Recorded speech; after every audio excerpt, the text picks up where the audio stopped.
So it's good to have you here. I'll start easy. I've been advised to go deep, to dig, go underground, and get out the hard stuff. But I'll start easy. What's your version of your Dubai story in, say, 1 to 2 minutes? If you had to share your Dubai story in, say, 2 minutes, how would you share that? My Dubai story is a story of vision, courage, tenacity, perseverance, commitment, determination, laughter, pain, deep pain, and very, very deep pain, failures, successes, and the whole journey. It's a combination of everything. Fantastic. You know, that's deep pain part. I'm like, okay. It takes a lot to be who you are. And why do I say that? Not because I am who you are. You know, we're aspiring to grow up and be like you. But just to understand what success is and how to get to that point where people look at you and say, this person is successful. And it's not just in what's in your bank account, it's all round. What does it take to be successful? Your success definitely has taken a lot. I posted something on Instagram, I think yesterday, and I said, because I like to talk about success a lot. And I said, each person is a foundation of that success. Like if you see any business that's succeeding, anyone's career that's flying high, anything that looks good and is successful, it's because the foundation is right. And the person is that foundation. Success isn't handed over to you. For those who got their success handed over, sometimes they mess it up and they go back to square one. What has it taken to become you? Success. Let me just say something. Your last success could be your biggest enemy. So never be successful. When you say I'm successful, I'm not. I will never be. We're just on a journey. But when I say things like this, people really don't understand. But when you start to feel you're successful, you start to die. Because what you call success today, tomorrow will be a joke. So you can't say you're successful. You're on that journey. And even when you cross to the other side, that's when you actually check if you were truly successful. It is a bigger picture. It's more about legacy than what we actually do here. So for me, I will only be checked when I'm out of this space, if I was successful or not. A little bit deep, I'm sorry. I was still digesting that. It's like I could nod my head for another 5 minutes. Take us down, walk us down history lane, starting Kiza, the restaurant. We know that it didn't start in this space, and even this space has evolved again and again and again. But take us back to that point before Kiza restaurant, the physical version existed. Take us back to when it was just an idea. Why this idea? What did it take to bring that idea to life? So let's start from there. Right, Kiza. The whole brand was not started by me. It was started by my late friend, Lukman Akombi. Some of you might know him. He passed on 2 years ago in Canada. He moved to Dubai a couple of years before I did, in 11 years ago. So the whole idea was started by him. It was my childhood friend, back home from age 10, we grew up together. I used to come to Dubai since 2005. I fell in love with Dubai when I came the first time, and each year, I usually come twice a year till I finally moved down. So when I moved down, I teamed up with him to say, hey, you know what we've started could be bigger than what is already existing. So how did Kiza start? A couple of years ago in Dubai, people like us were not allowed to enter certain places. So we decided to start a night called Swagger Sunday in H Hotel, someplace called Amica those days. And it was supposed to be FUBU, for us by us. Since they didn't allow us get into other gatherings or clubs or lounges, we decided to do ours. Even with that, we were still stopped. So when we got our friends to come in there, we were still stopped. So we decided to go create our own space, and that's how Kiza started. So it's actually for us, by us, so that it's a place where you can come and you're celebrated the way you are. It's home away from home. So we started in Utmeta in 2012, and it was the only thing that existed on that level at that time. So it became very, very popular, and it became a household name, because that was like the African Union, the meeting and the melting point of all Africans. When I joined, we decided to take the vision to another level, and we decided to bring Kiza from Utmeta to the DIFC. Why did we do that? We wanted to be able to project the true level of Africa. We wanted to be able to showcase the best in and out of Africa through sight, sound, and taste. Certain people will not come to the restaurant in Utmeta because of the location. But we already had Le Petit Maison, we had Boca Boca, we had Zuma already in the DIFC. So we said that is where the African restaurant is supposed to be, where you have the best restaurants. So we took that bold step to come set up here in 2014. And we've been here since 2014. And as Mayowa said, the space has changed severally. And why did we need to do that? So that when you come, you get a fresh space. Sometimes it gets boring when you come to the same place and you see the same thing. So it's just to bring that freshness into the space and continually improve at what we do, either through our services, our products, or the combination of the two. Thank you. Fantastic. You know, to build, thank you. You can by all means, you know, to do that, to get into a system and see something, let's call it see a gap, right? And see a gap. And the courage to do something about it is another thing entirely, because Correct. Other people will probably say, listen, that's not my cross to carry. Let me just focus on whatever is giving my family food. And they're not right, you know, maybe they're not wrong, rather. No, they're not. You know, it's just, maybe truly it's not their cross to carry. But with stepping forward to say, I'm going to change this, you know, when you're almost like even going against a system, the prices to pay, how would you navigate, or how would you share with other people on, listen, if you're going to do something bold, do something different, go against the system, go against the norm, there are prices to pay. Have you had to pay any price? And how would you advise us on paying prices? For you to get the price, there's always a price to pay. It starts first of all with vision and the bigger picture. What did we want? We wanted to be able to project Africa the way it ought to be projected. That was our big picture. How could you do it? Through soft power. We are not politicians, but we could bring an essence of excellence of what our different governments ought to be doing in a space that already shows excellence. So bringing an African idea and an African establishment to a place like Dubai, where the standards even from government is so high, we knew that we had to do more than the usual to be able to get this to happen. It will cost you, but at the end of the day, when you see the end of the picture from the beginning, which is what vision is, it gives you the courage to take those daily steps. No one ever said it was going to be easy.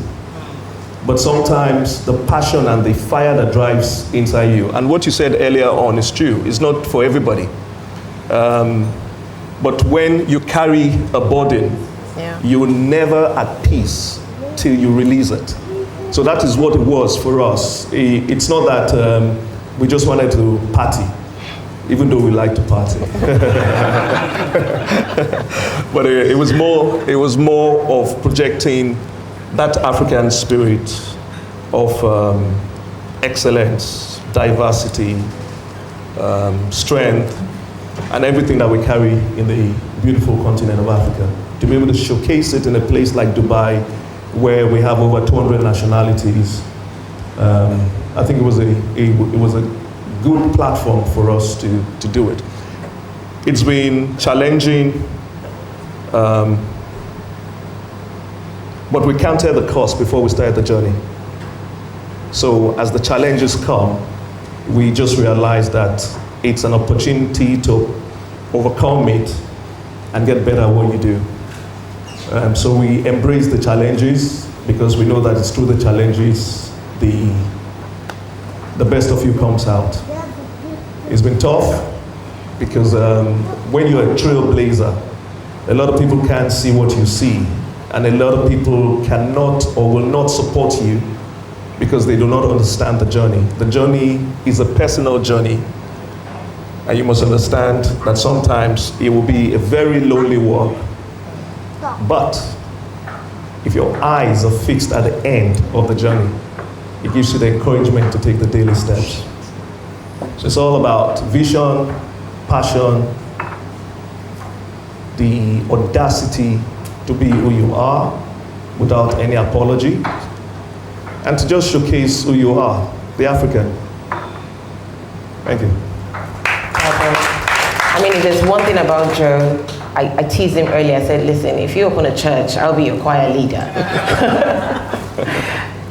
And he's just so full of wisdom, you know. And today I'm hoping that even with that wisdom will also come a lot of stories, perhaps, that you probably do not share openly, but you can share in this space on some things that have happened and what you learned from that. In this room, you've got people who are on that career path, you've got people who are on that entrepreneurial path, and people in between.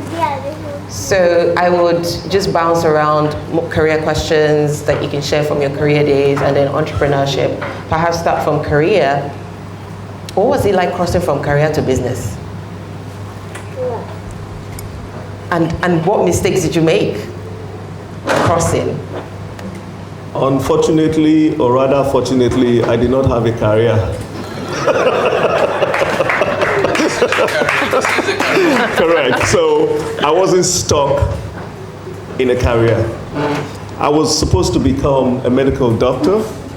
My sister is a medical doctor in Boston, so I studied biochemistry first as my first degree, and I was supposed to go do medicine in America.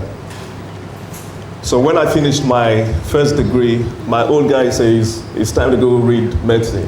And I said, Dad, thank you very much. You've tried, you've gotten me up to this point. Let me navigate my life by myself. I'm not interested. I'm more of a people's person, even though with medicine, you got to be people's person. But I didn't want to be stuck in something I did not enjoy doing. So I decided to chart my path. And in this path, I've done so many things. Sometimes you pull out an ammunition, nobody knows where you got that thing from. It's from some business you did, maybe driving what they call kabu kabu in Nigeria. Did you do that? Of course I did. Okay, well, what we call kabu kabu in Nigeria is you take your private car and you do, you do. It's not a Tesla we're driving in this Dubai. Just so you know what it looks like. And you pick up passengers from place to place and you make money. Because you know what? You have no excuse. A man has to do what he has to do, especially when you have children. You can't go tell your child that is hungry that you have no money to buy food. No. So it says, do not despise the times of small beginnings.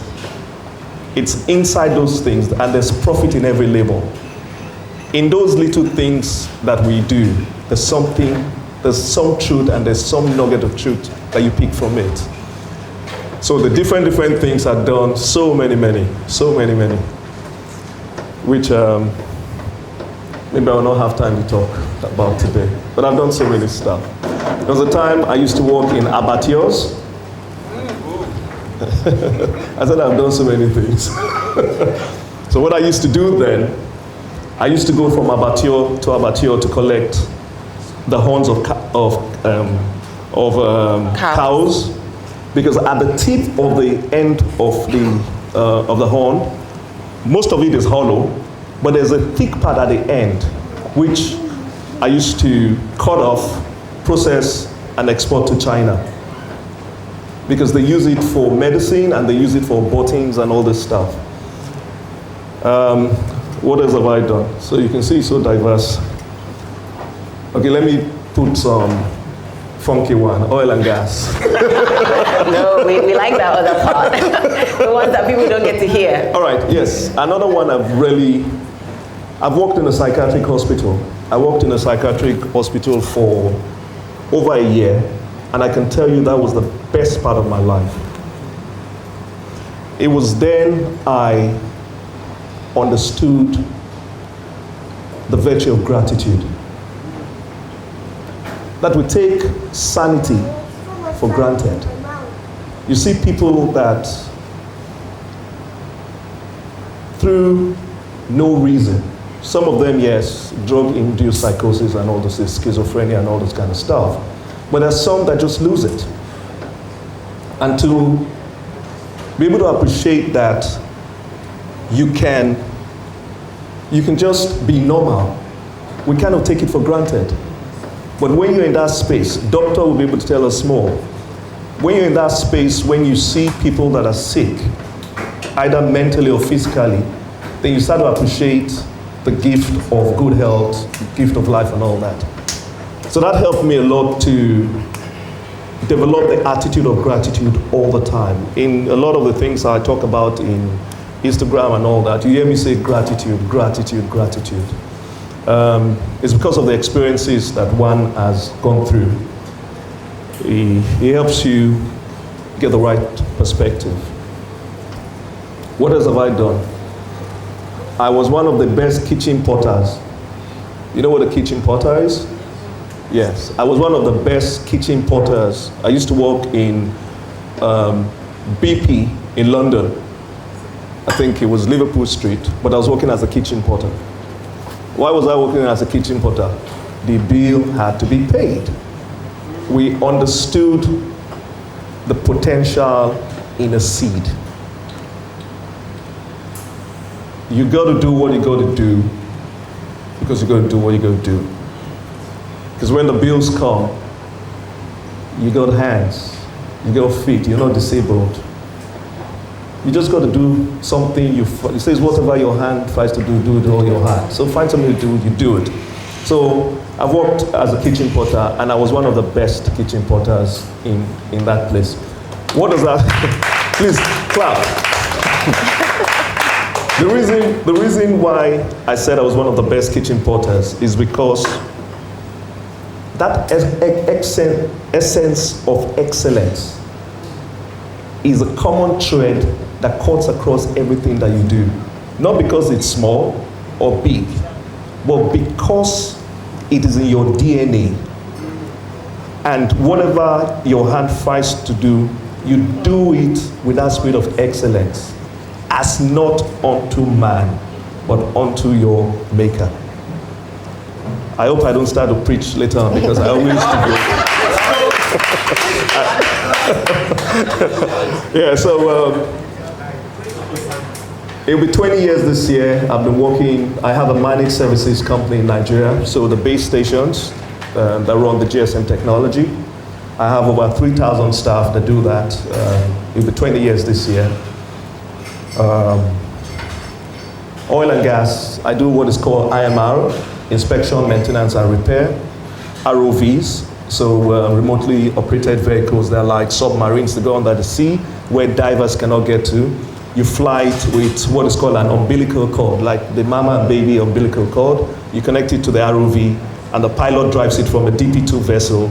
It goes underwater, inspects the pipelines for corrosion. Sometimes you send what is called a world-class ROV to go down, like a robot, to go weld it and do all the work. So I've been doing that for almost 10 years as well, within working for IOCs in Nigeria and the Gulf of Guinea. What else have I done? I've done so many things. But for me, Kiza is what I truly enjoy doing. In university, I was a social animal. Sometimes I teach all these young kids some dance steps, even now. So Kiza for me is my give back, is my a place where we can all come together, share the way we share. It's a safe space. It's a place you can call home away from home, where you be celebrated, where you can meet people with common minds, the same destiny as Africans, and then just share and encourage each other. From my title is Chief Inspiration Officer, and it is intentional because my biggest goal in life is to be a cheerleader, to cheer my team all the time, cheer people I meet, inspire them. I just enjoy doing that. So I introduce myself when I go to meetings. They say, "What do you do?" I say, "I'm a cheerleader." And you know, normally when you say you're a cheerleader, they're expecting that you're jumping with the pom-poms and all that stuff. I said, exactly, that's what I do. But I do it in the lives of people. And I really, really enjoy it. For me, the secret of living is given. And as Paul says, I want to die empty.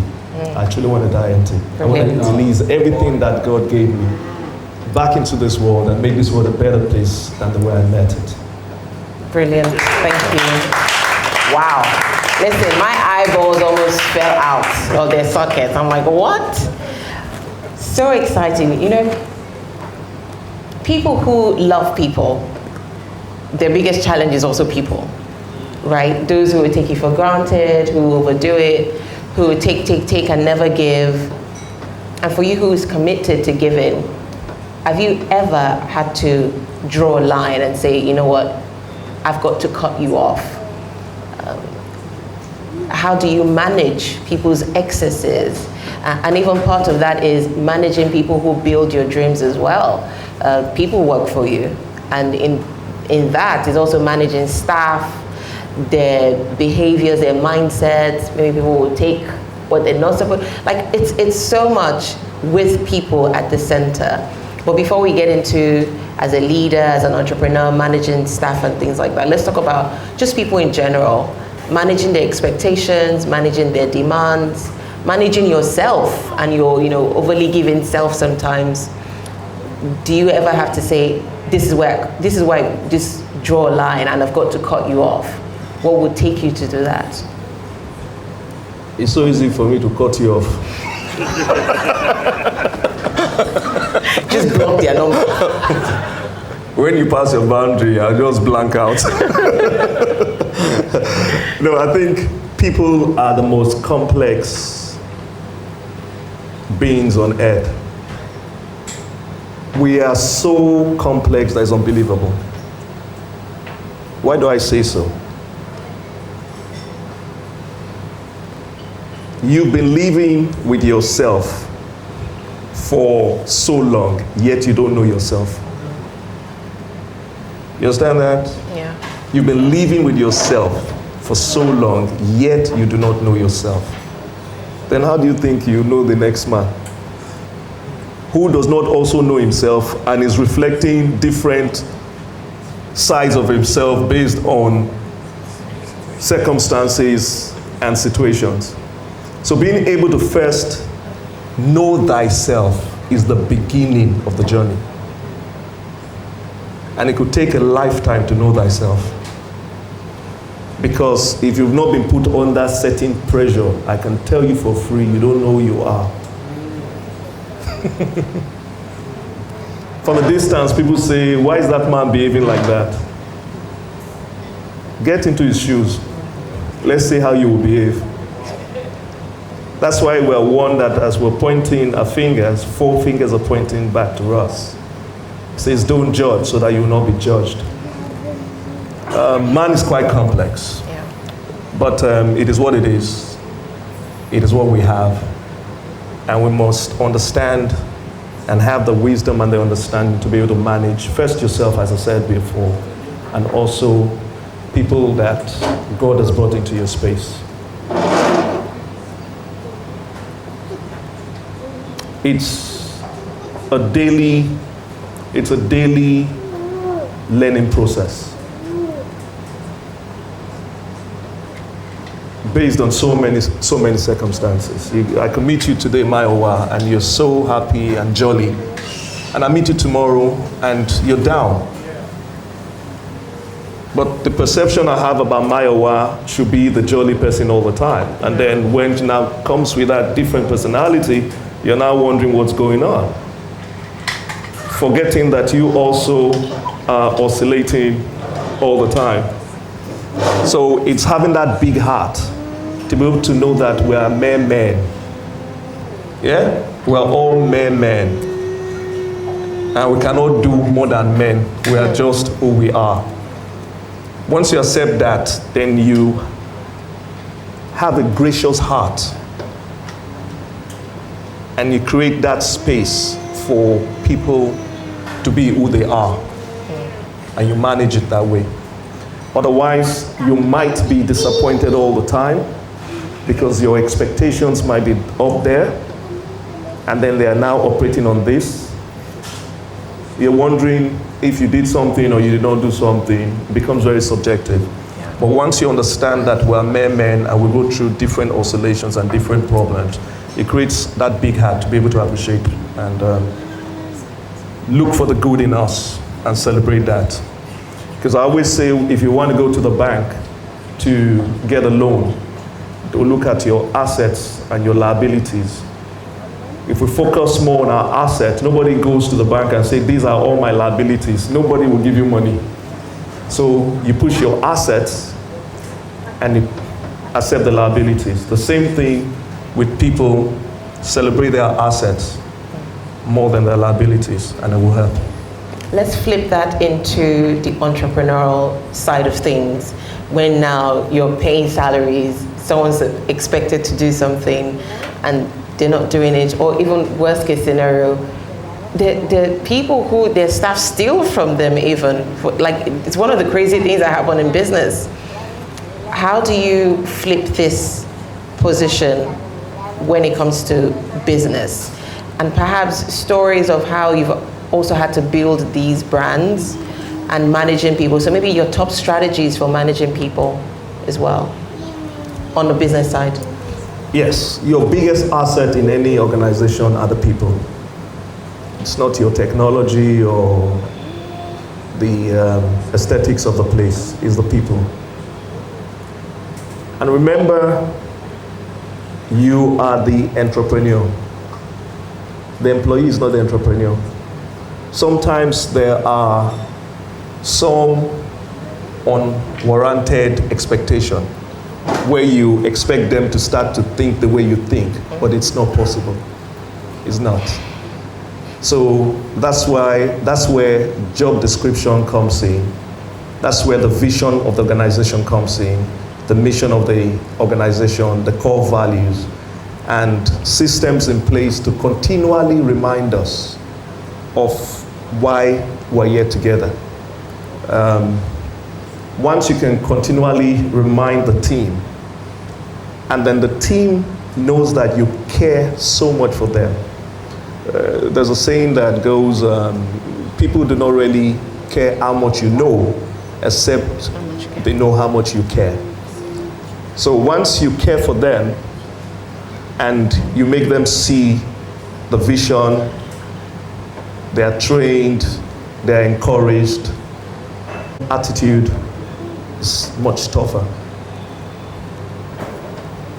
So when I talk to you, I don't look at your CV. I look into your eyes, whether you have that fire. No fire, no hire. No fire, no hire. And any fire. Not a slow burner fire, in fact. Not at all. Oh, that was a good one. Fantastic. And listen, guys, very soon we'll open up to the floor. So this isn't just myself and Joe up here having a conversation. You're open to, you're welcome to ask a question that will help you in your journey. I'm just here thinking, hey, what are the people in the room and what question would they like to ask? But I'm going to unburden myself. You're very welcome to raise your hand and we'll give you the mic to also ask a question. Yeah, just a second. I'm itching to ask you about failure. Right. Because honestly, failure is really what we should study to a degree. And why do I say to a degree? A lot of people say you have to fail first to succeed, and I get it, but I don't quite agree. But I'm not the guest, so. But let's talk about failure, and I know it's something you also love to talk about, to teach on as well. What are some of the, say, business mistakes that you consider failure? And at what point do you even consider something failing? There's a difference between failing and failure. Failing is fantastic, failure is not. The only people that never fail are the people that never do anything. If you observe nature, I always look at kids quite a bit. When a child starts to walk, does he start to walk the first time? Maybe some super kids now, I don't know, but most times the child falls several times. That is failing. He doesn't permanently stay there. If he permanently stays there, that is failure. So there's a difference. You must be ready to fail. But in failing, try to mitigate on the failure so that it doesn't cost your life. Because some failures can be so big that it could cost your life. You learn more from failure than from successes. And that's why I said your last success could be your biggest enemy. It's through the failures that you get that super product or super service. The brands that we all celebrate globally today, if you look at their story, where they started from, their initial trajectory, and where they've ended up, they've failed severally that we never knew about. But if you look at the stories of the big companies globally, they tell you all the products they try to bring out that never got to the market at all. But that single product now becomes the unicorn, and it now becomes a global thing. That's how it works. Nobody has the magic wand to say, this is what will work, otherwise everybody will be succeeding. But if you don't try, you never know.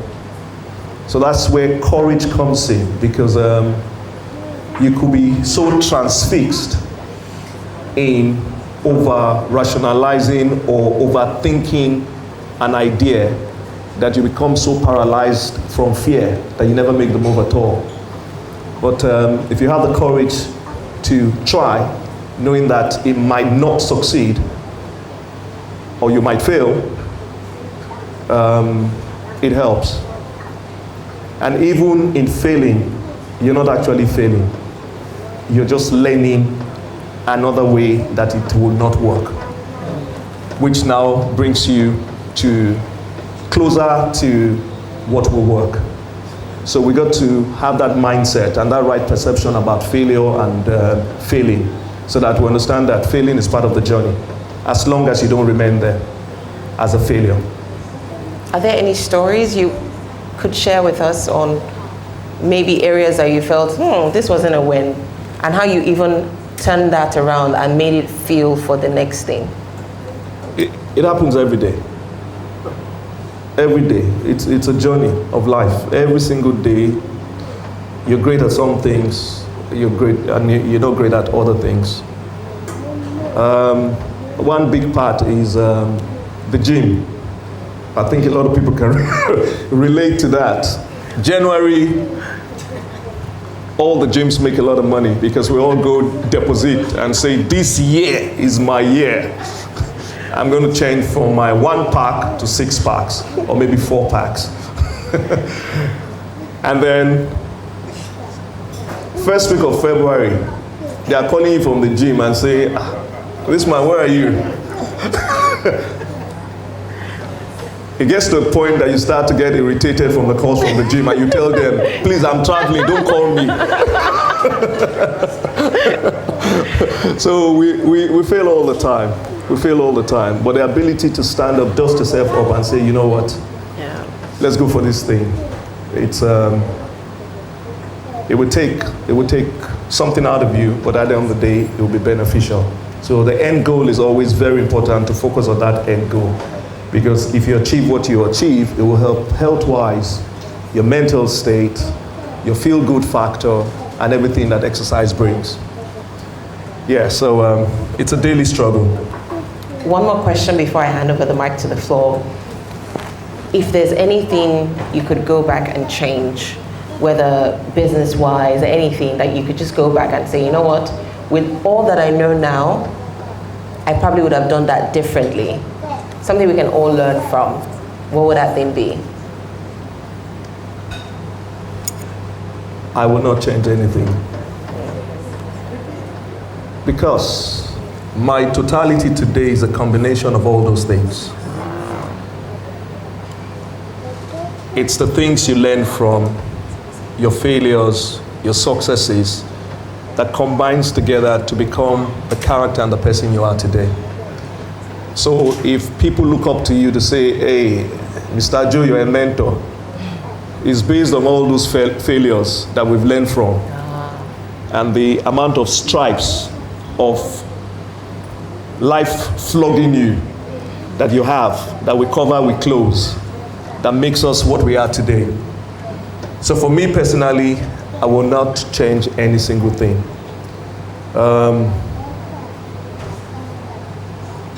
If anything, I will say I am so grateful for the opportunities that life has brought my way, and that I'm still alive today to be able to even share it with people. So that's my stand. I won't change anything. Fantastic. So I'll hand over the mic, and feel free to, anyone can ask a question, it's totally fine.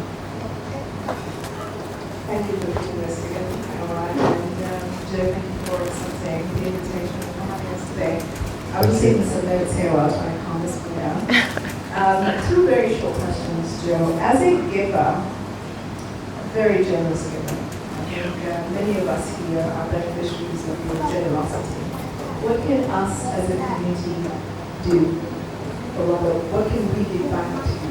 What would you be looking for? The second question is, you mentioned that you are a steward. Now, it can be a very lonely journey. How do you navigate this journey, and how do you choose your social circle at the top, if you will? Let me start with the first question. What do I want from you guys?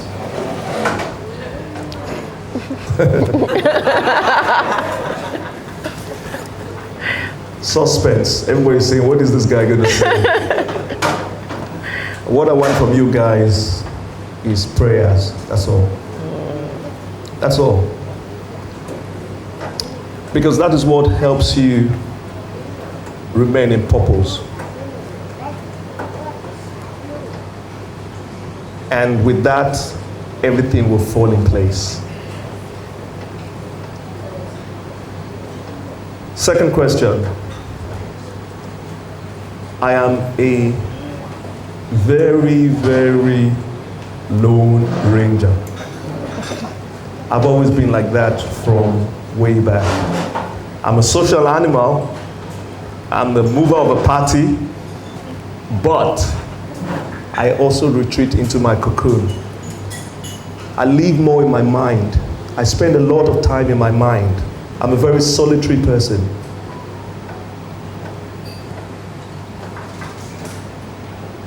I have a lot of people around me, like Mazimba golfers. Every 2 weeks we play golf around the UAE, so I love that. I'm a member of the Capital Club, member of the Arts Club.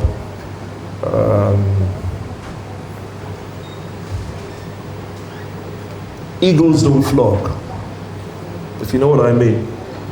Eagles don't flock. So if you're an eagle, it is difficult for you to go in a pack or in a group. I'm always alone, but I've accepted it. That's my DNA, and that's who I am. And maybe that kind of helps me as well, because I live in my mind. I pre-play a lot of things before it happens. I implore one of the greatest gifts that God has given us, the power of imagination.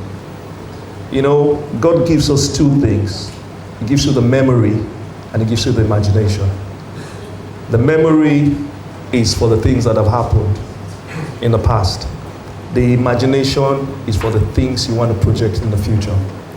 So I spend a lot of my time in the space of the imagination. As a visionary, you need to spend a lot of time there, because it is the things that you imagine, that you believe, that you pursue, that will now crystallize to businesses, products, services, and all that. So answering that, I have a lot of people around me, but I also don't have a lot of people around me. And you've made peace with that. I'm totally at peace with that. Bravo. Thank you. Mine is not a question per se, Joe, but it's a part to say thank you. Listening to your story, I've gone back many years when I started planning myself, and the number of people that I've seen being touched by this curse and by me. But we, as a people, sometimes we celebrate each other as students. When we're now giving it as an apology, just, no, this man was a great. But I think celebrating each other as we go is also quite important too. And the Zimbabwe business council will be there where we are today without some of your contributions, right? Quiet, silent, sitting in the background as if he's not there, but you know that Joe is there. So I just wanted to say thank you for that. Thank you very much. And to the rest of the story, what you've opened up is a lot more than what is. My question to that is, how do you keep in that humility? Because there's a lot of stuff that we don't know how to do. We didn't know we like to get it. How do you keep in that humility? Everything you have was given. So, I said earlier on that it's about stewardship. When you start to think that it is by your intellect, your connection, your school, your dad, this, that you made it, that's where pride starts to come in. But when you know that everything that you've achieved is by the mercy and the grace of God, it keeps you humble. And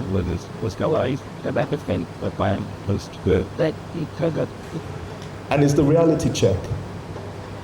It's the reality check all the time to make sure that you are relatable and you can connect to people on all levels. Maybe it's a gift. thank you. Okay, first of all, I'd like to be appreciative to be here. I'm so grateful. I appreciate the humility. First of all, I've been following you on social media, so I'm privileged to be here presently with you. I am even seeing more than what I was seeing on your podcast. So I want to ask a question from what you've said and what I've seen. How can we manage if you have like many things you can do good, you are good at? How do you manage them? What advice can you give to someone who have many things that you can do very well? So how, because I see you are doing that thing, so I think you're the right person to answer this question. Yeah. You see, that question you just asked is a very, very good question. Because some people are multi-gifted and they can do so many things.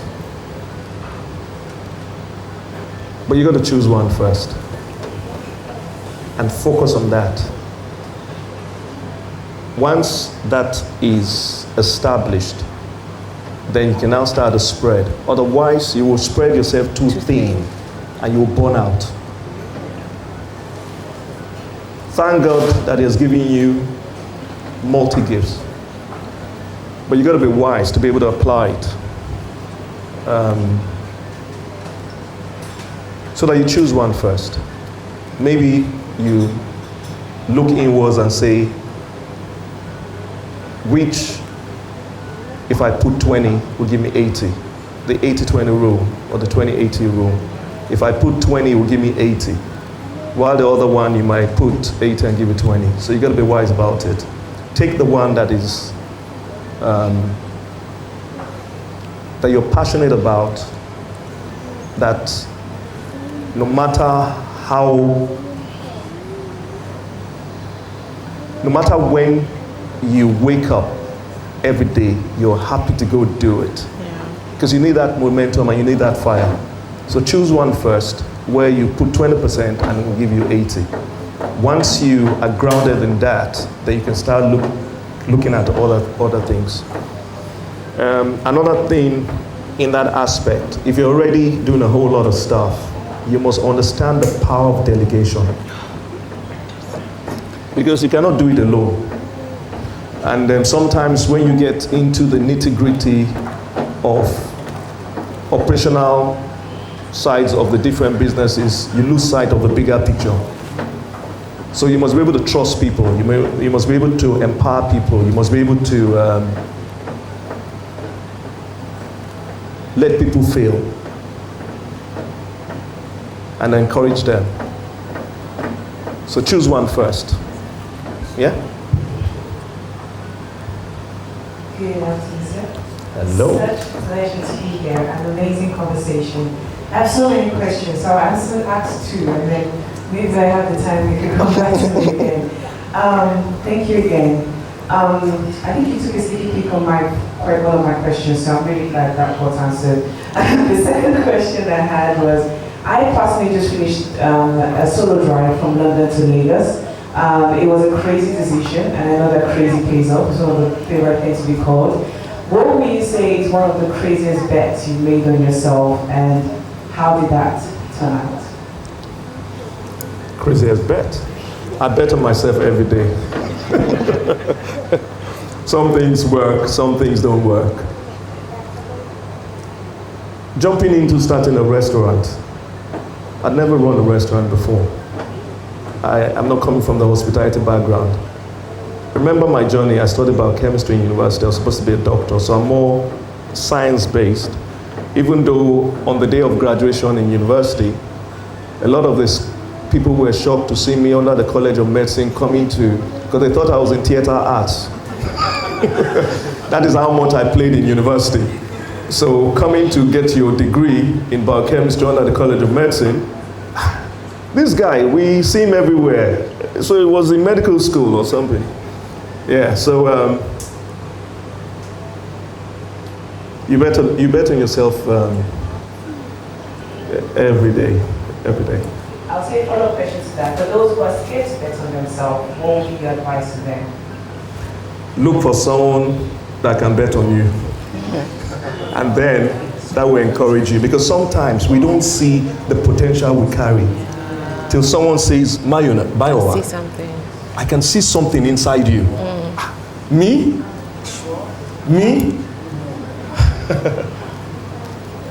And that's why they say iron sharpeneth iron. Try to be in the crowd of where people are real with you and people love you and can tell you the truth about what they observe. It helps. A lot of times there's self-doubt, and it comes from fear. They say fear is false evidence appearing real. But you know what happens? Our minds play games on us, and it magnifies that fear factor to the point that you now become paralyzed. You can't even move. Your journey, Lagos to London. Whoop, whoop. Or London to Lagos. Any which way, now Lagos to London.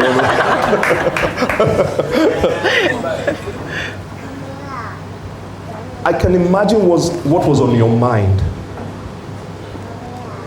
I'm sure you had a lot of fears and doubts.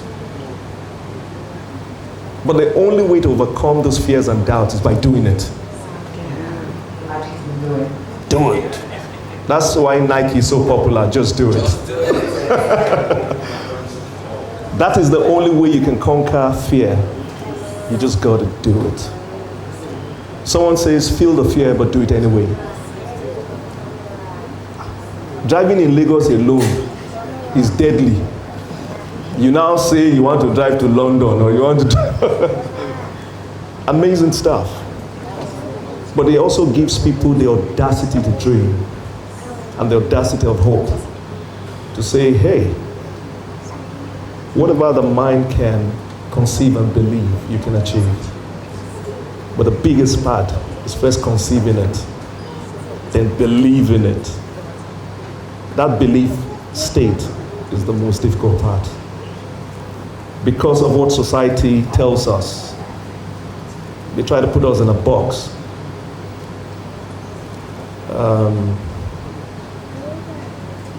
That's why you should also be very spiritual. Because a lot of your energy will come from the space that is not on this realm. Yes? I thought you said you had a lot of questions.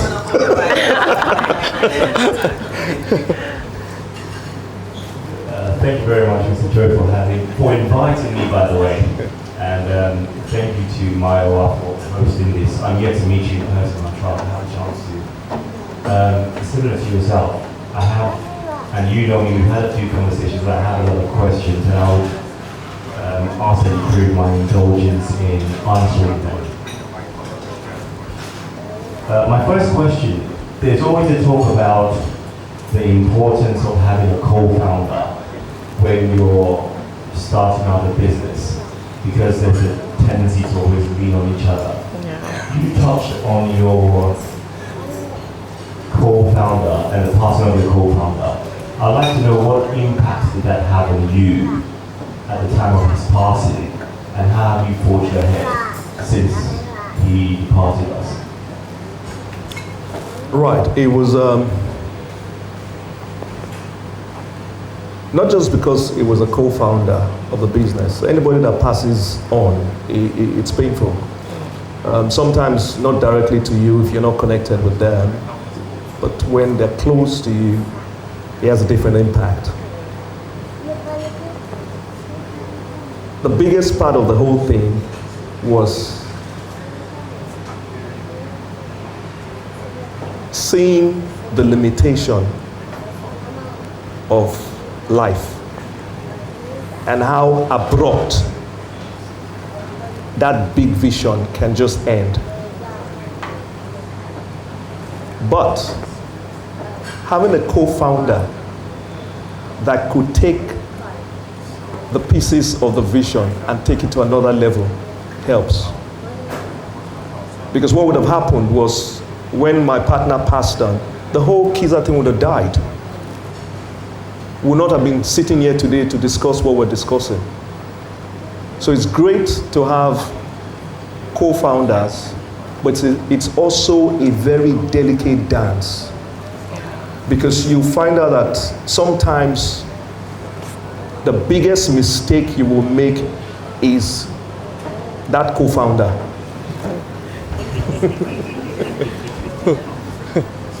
Wonderful. And Sorry. yes, and you never know yet till the journey starts. You know, when you're starting the journey, you're writing the plans. Only pressure shows who a true man is. Two things: pressure and big money. What do I say? Pressure and big money. Those are the two things that show a true man, the character of a man. When the man has no money, he's so pious, he's sober, he's pretending, because he doesn't have the capacity to reveal his true self then. When money touch his hand, as we dey talk for Naija, when he hammer, when Pepe don't rest, then you see the true character of that person. So when you're starting a business with a so-called co-founder, you're about on a certain level. You've not started to enter the realms of wealth and riches and all that. Once you start to enter, the true character of the person starts to show. Another very interesting thing about a co-founder is the relationship the co-founder has with his or her spouse. This is deep.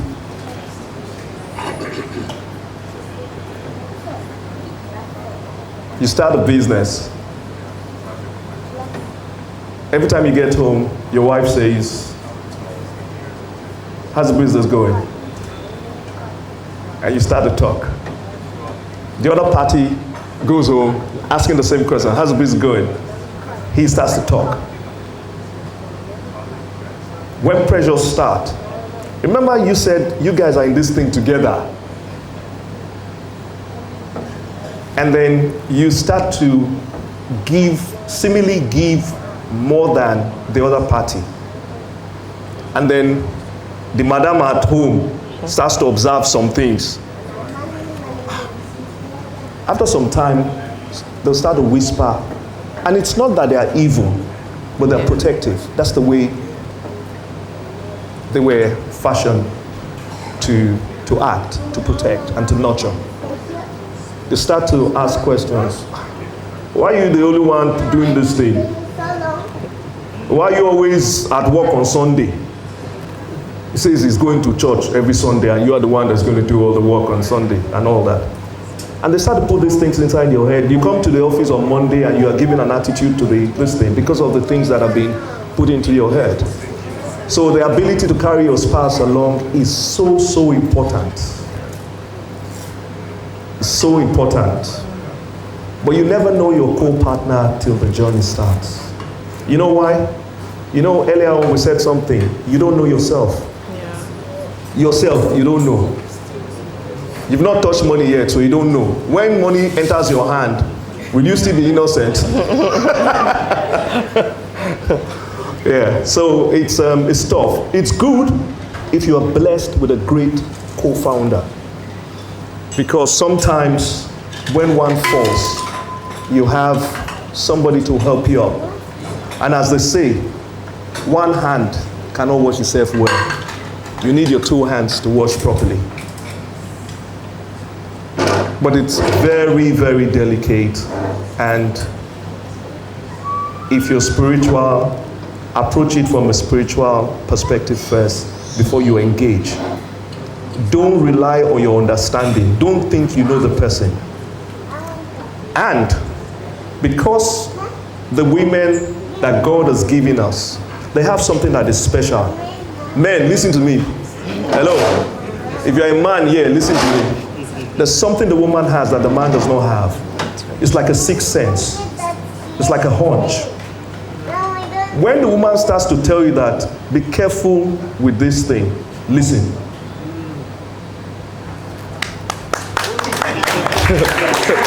I'm just saying. Most times, because African food excellence in the UAE. So, what advice would you give to Africans looking to carve their own unique path in the UAE? Bear in mind, none of us are, well, most of us are not from here, this is a new land. What advice would you give? And then my second question, which is kind of tied to the first, is advice you would give to entrepreneurs or individuals looking to also create Afrocentric or bring Afrocentric businesses or projects here in the UAE? I think the space is quite big. What Kiza is doing, we've not even started. We're just scratching the surface. We're talking about 1.2 billion people. We're talking about 54 countries. Each country, as we all know, is so diverse. Where I come from, Nigeria, each state within the country is so diverse. If you do 50 kilometers, the dialect changes, the food changes, everything changes. So the story to be told is forever. Now, how you tell the story is now what makes you unique. You could still tell the African story exactly what Kiza is doing, but with your touch. There's enough space for everybody. You must understand that we're in a world of abundance and not in a world of lack. Once you have that mindset, nobody is ever going to be your competition. You will be your biggest competition. So when people say, hey, some African restaurant has opened, I say, fantastic. That's great. There are more people telling our story. It's easy to crush or to break one stick of broom. But when you're a bunch of the same single sticks of broom, you can't break it. So the more the merrier. It's an abundance mentality. What was your first question? Thank you very much for that. So, what advice would you give to Africans looking to carve their own unique path in a new land, which is UAE? You've kind of answered your question. Their unique path. We're in a place where you look around you, it's excellence. We are privileged to be in a place where government sets the pace. Unfortunately, for some of us, we come from countries that we flourish in mediocrity. Unfortunately, it's not that we don't have smart minds. A lot of us go globally and we make dents in those countries and we bring impacts into those countries. But when it becomes a collective within our spaces, we just act as if we're so stupid. So coming to the UAE, first of all, they've set the bar for you. You can't come play mediocrity here. Otherwise, you'll be so obsolete, nobody will even observe your existence. We're talking about how many restaurants. We're spoiled for choices here in Dubai. You want French restaurant, you got all flavors, Italian. So if you want to bring African, there's enough space. And I will encourage you, which is what Kiza did, the audacity to act when nothing like this ever existed. It tells you that if Kiza could do it, I can also do it. And guess what? I'm always here for advice, to tell you the mistakes I made in this journey. I know where the mines are. So when you walk in the minefield, I can tell you, hey, don't step there. Or you need to see this person. Because the dream of a father is that the child must be bigger and greater than him. And that's where we stand now. It's about legacy for us.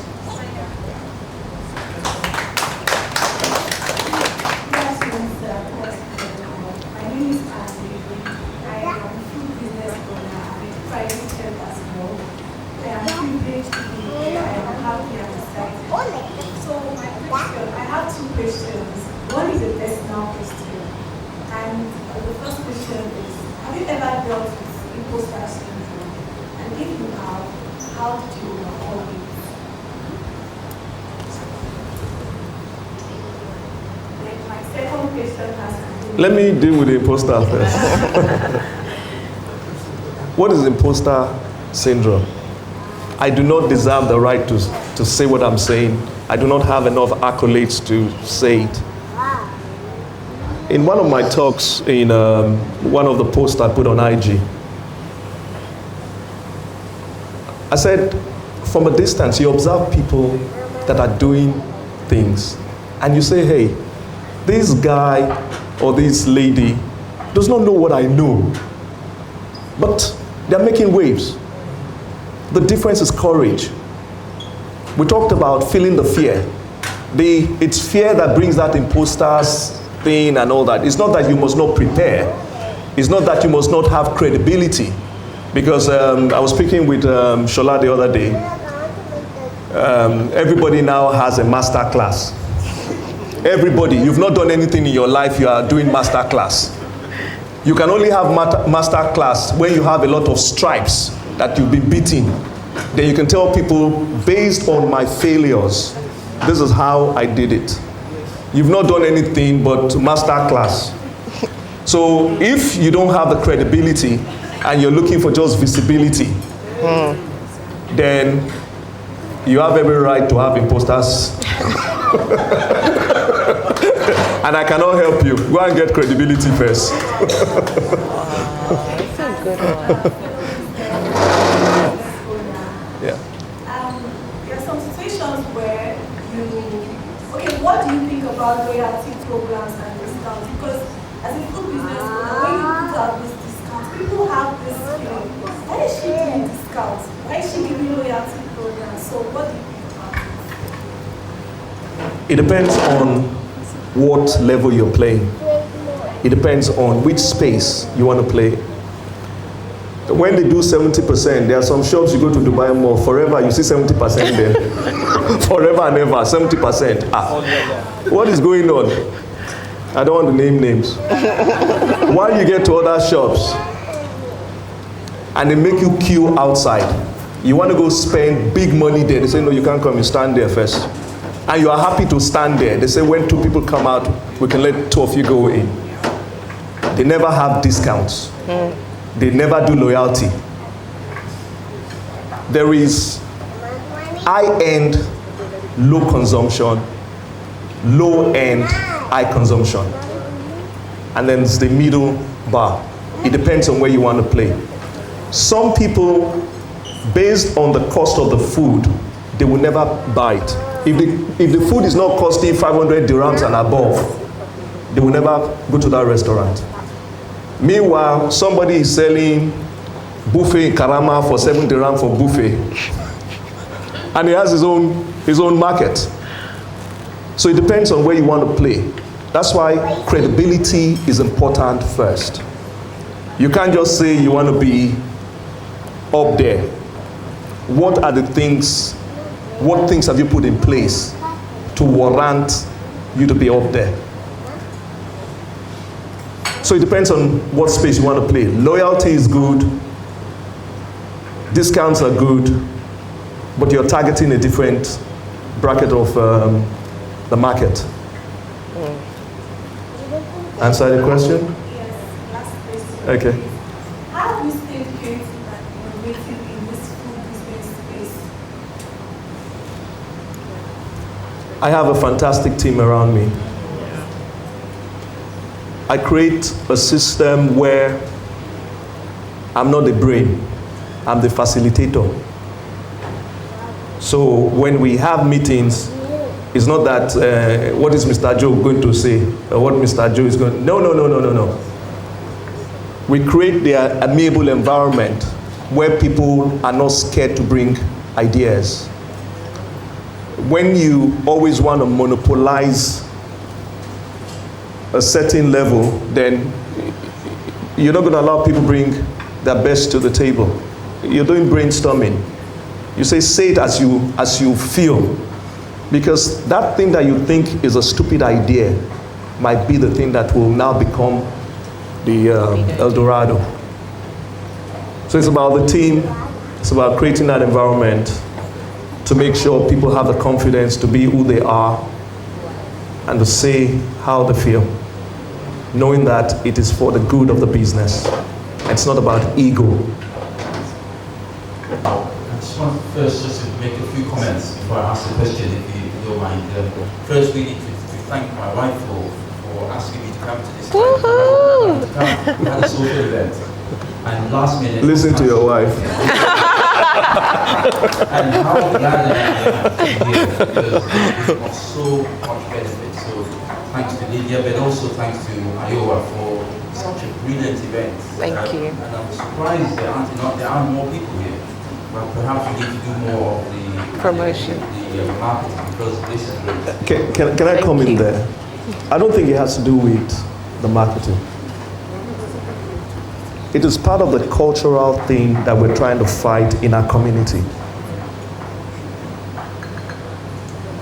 A lot of the people that are supposed to be in this room will spend time doing things that will not be beneficial to them.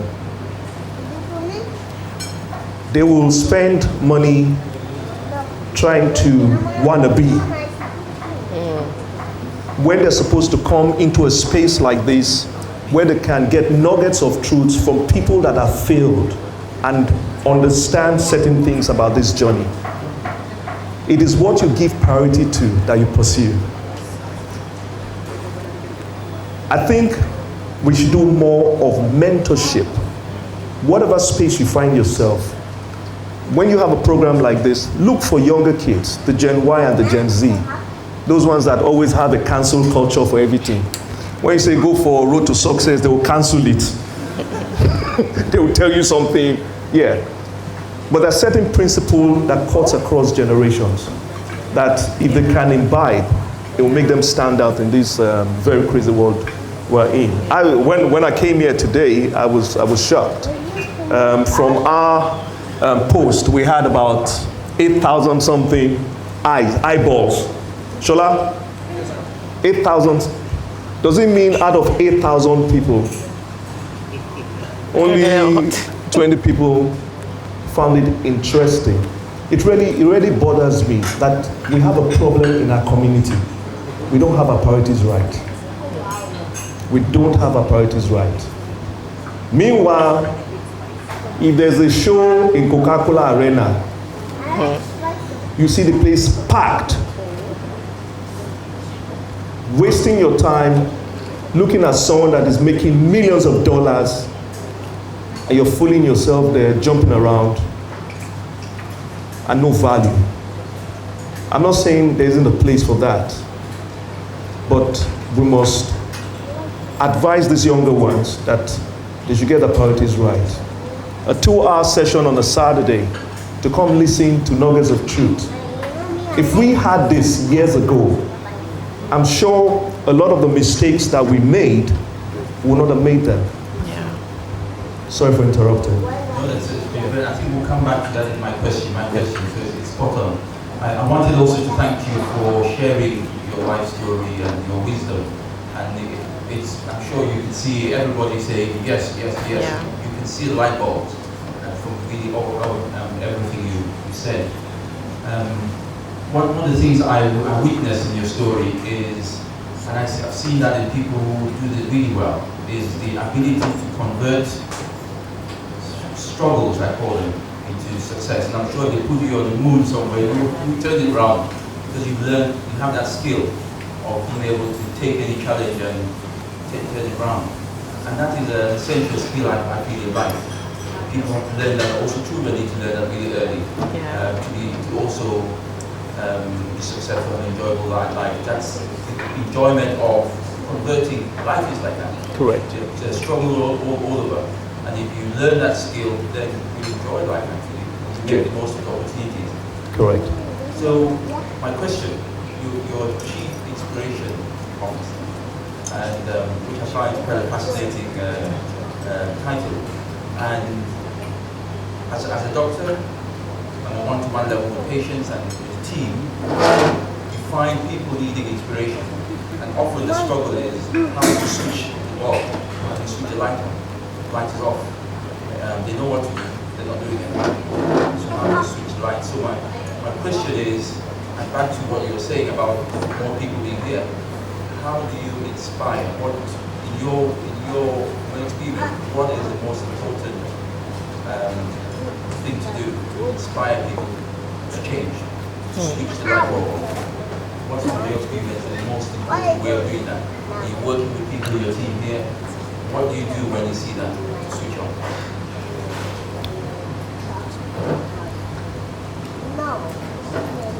People watch you and see how you act in different situations. A word of encouragement, because the picture looks gloomy and their energy levels are low. You got to have a higher energy as a leader to be able to pull that person up. So what I do is to spend a lot of time in my time, because I know my responsibility once I get into the work environment or anywhere I find myself. I need to be able to be on a higher energy level so that I can give, or I can charge you to come back to, you know, when you guys give those charge things when, charge you back into life. And the big part is the ability to see the end. Because of the glorification, he went through the crucifixion. He had already seen himself sitting with the Father up there. It's the same thing with business. We already know where Kiza will be, even though things seem to not reflect the same. But because of our source, and we don't judge by sight but by faith. So we approach it from a different perspective. A lot of the people around judge by sight.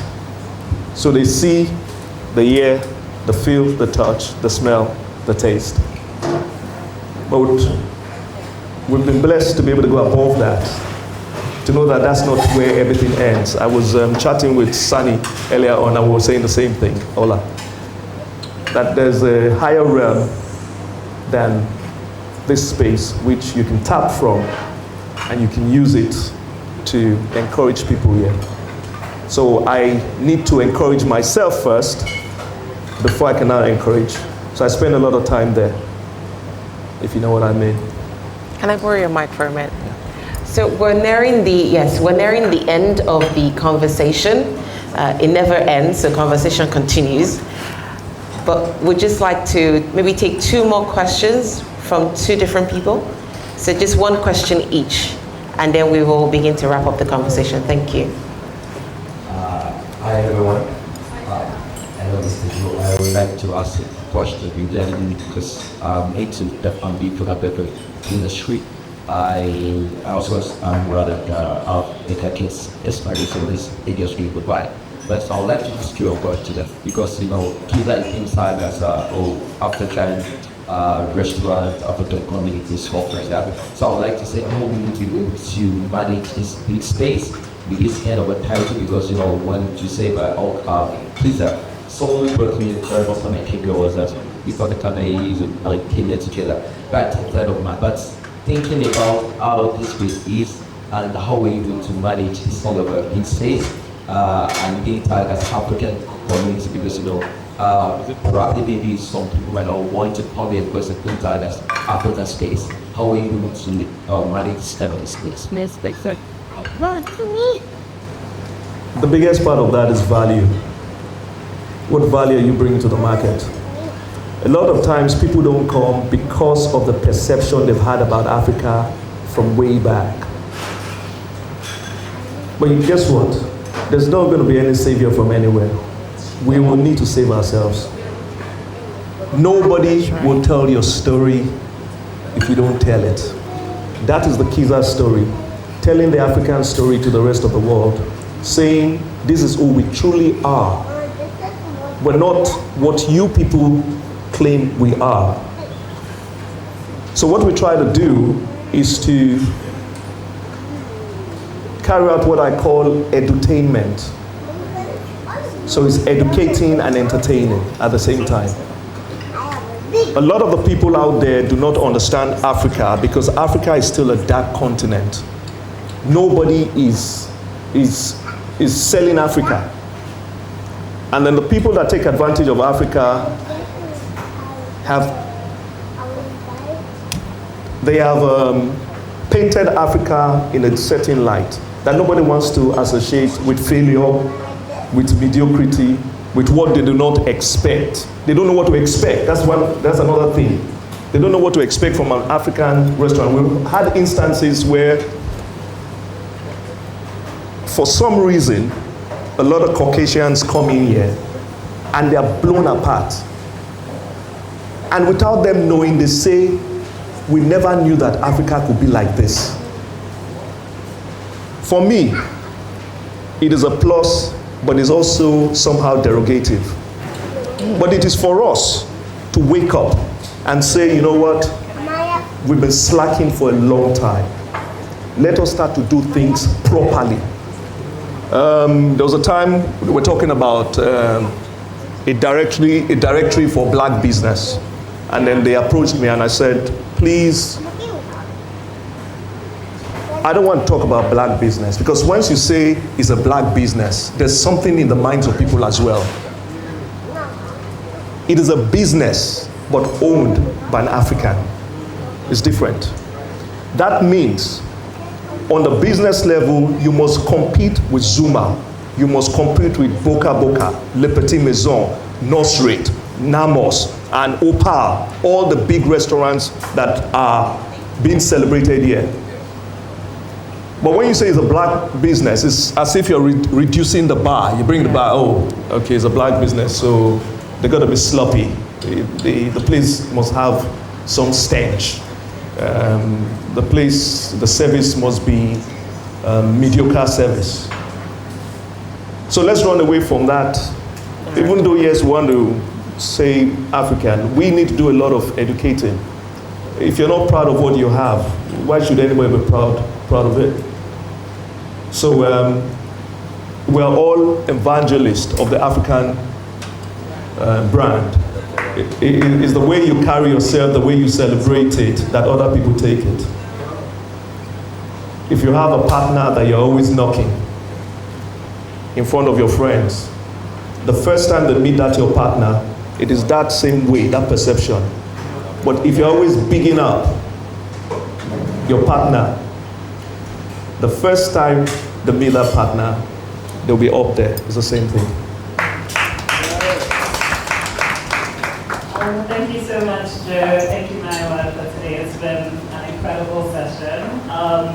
So I recently only had my Nigerian passport, and as you'd imagine, it made coming to the UAE very, very difficult / impossible. So my question is, how have you been able to navigate the visa ban on a number of African countries in the UAE from a business perspective? Yeah. And what advice would you give to those of us whose business ideas are centered around collaborating with existing businesses back home? Where's back home for you? Did you say Nigeria? Oh, Nigeria. We are all in the same soup. Starting from Iowa. It's been very tough. This whole thing started, I think, 2.5 years ago. And it's lingered on till, they say on the 1st of October, there will be the first flight now from Dubai to Lagos and to Abuja. So what we try to do to mitigate on our biggest market is Nigeria.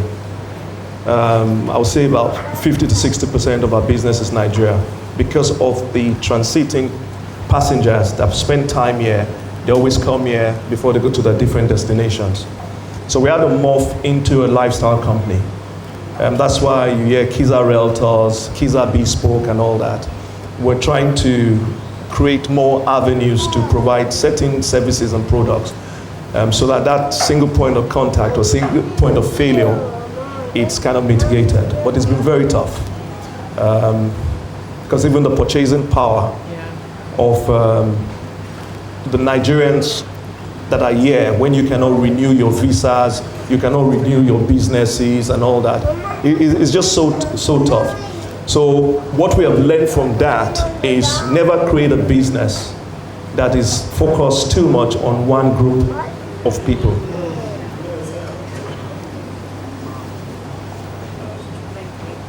You're welcome. I was just going to, Oh my God. No, I was just going to add to the contribution and to answer to that to say, let us move away from looking at African countries and let us look at Africa as one. So your target market should not be Nigeria. Your target market should not be Zimbabwe. Your target market is Africa. If we're telling the African story, let's tell it as a whole. And the moment you target the whole continent, your niche grows bigger, right? So let's grow that niche bigger by looking at the continent as a whole instead of just saying this country, that country, that country. Fantastic. So that's what we've done from day one. That's why it's not a Nigerian restaurant. If you look at our menu, it cuts across South Africa, East Africa, North Africa, and all over Africa. So we are a continental brand, not a Nigerian brand. But when you look at the numbers, data don't lie. My final question. Thank you so much for the opportunity. You leverage social media so beautifully. That's kind of how I got to know your stories. What would you give advice for people that want to also use social media to build their personal brand? What would be your biggest tip for them? I think I answered that question a little bit earlier. The first part is your credibility. Go build some credibility first before you are looking for visibility. Otherwise, there'll be no grounding. When they check you out, there's something we say VCP. Visibility, credibility, profitability. The most important there is the credibility. Because if you jump out there and they check you out, no substance, you lose your credibility. So build your credibility first. The social media is there. You can use it anytime. Don't jump the gun. Then also get the right team and smart people. People that understand how those things work. Don't just be posting any nonsense. There's a price you pay. Oh yeah. When you want an excellent delivery, there's a cost to it. So people look at what we do, but if you know the cost behind making sure that it is clean, come on, it is looking a certain way, is that spirit of excellence, is that DNA, but there's a price to it. And it depends on where you're going and what your vision is.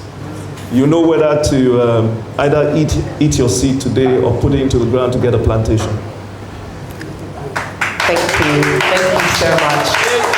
And as someone who last year launched a personal brand and public speaking business, just to add to what he said, I'm like, listen, that's what people don't know. It's all shiny, but they don't know that it takes an investment to do that. However, if you invest, you will definitely get the profit. Can we just celebrate Joe and his team for all the work that they've done? Thank you very much. Thank you guys. And another round of applause for yourselves for being amazing, just engaging, and the beautiful questions that you put forward. You know, one other point was the one you raised, and I absolutely loved it, and his as well, on, you know, building a business around a particular niche, and he talked about how you can enlarge your niche. Joe spoke beauty seminar, and you know, we've been building, we've been growing. Joe was one of our speakers at that particular one, and it was, I mean, as you can imagine, it was amazing.